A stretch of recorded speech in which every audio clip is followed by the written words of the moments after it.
Okay, hi everyone. Today we're looking at stack and heap. So, static allocation is done in the stack, and dynamic allocation is done in the heap. So, we'll be looking at static allocation first. So, take for example this code block here, int a and float b. So, stack follows the last in first out process of allocating memory, right?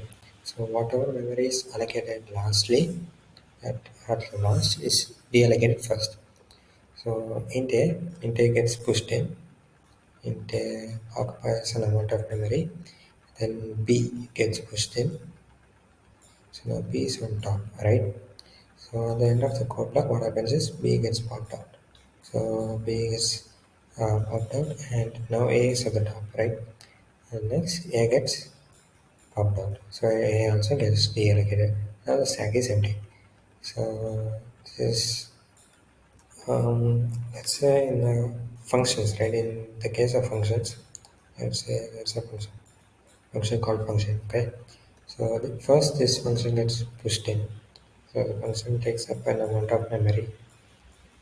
Okay, and then int A occupies memory, and then B gets pushed in, float B. So B also gets pushed in, and at the end of the code block, B gets popped off. We see we at the top and get popped up. Now A is at the top. A also get popped out. So function is at the top. Function also get popped out. So they are all deallocated in that reverse manner. So let's see in the cases of classes and objects.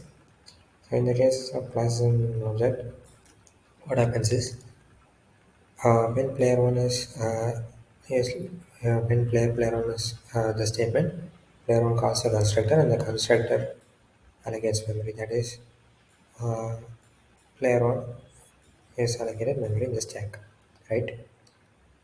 And what happens is when at the end of the code block, player one is supposed to be popped out, so the destructor is called, which does the deallocation, and the player one gets deallocated.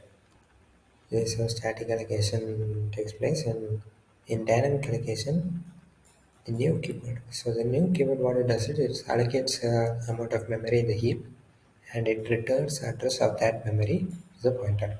Okay, but you can see that this pointer in itself is statically allocated.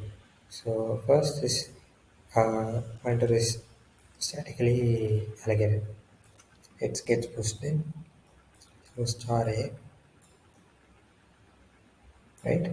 And what the new does is it takes the returns the address of the dynamically allocated memory and initializes to the pointer, right?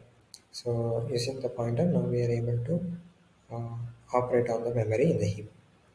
And when this pointer ends, reaches the end of the scope, it gets popped out, right? But what happens to this memory? It's still allocated, right? So when this happens, we don't have any sort of reference to the memory and it's still allocated. So we call this memory leak, right? So memory leaks should be prevented, and what we must do is before the end of the scope of the pointer, we must make sure that we delete or free up this pointer, right? So that way this memory gets deallocated and then the pointer gets deleted. So smart pointers use the same principle of objects and classes and constructors and destructor. And in the constructor of this uh, smart pointer, the dynamically allocated memory returns the value to the pointer, returns the address to the pointer. Right? We perform all the operations using the pointer, and when the scope is complete, the destructor of the object is called. Okay, so we end up deleting the pointer. So this way, this smart pointer is able to allocate and deallocate the memory within the scope. Thanks.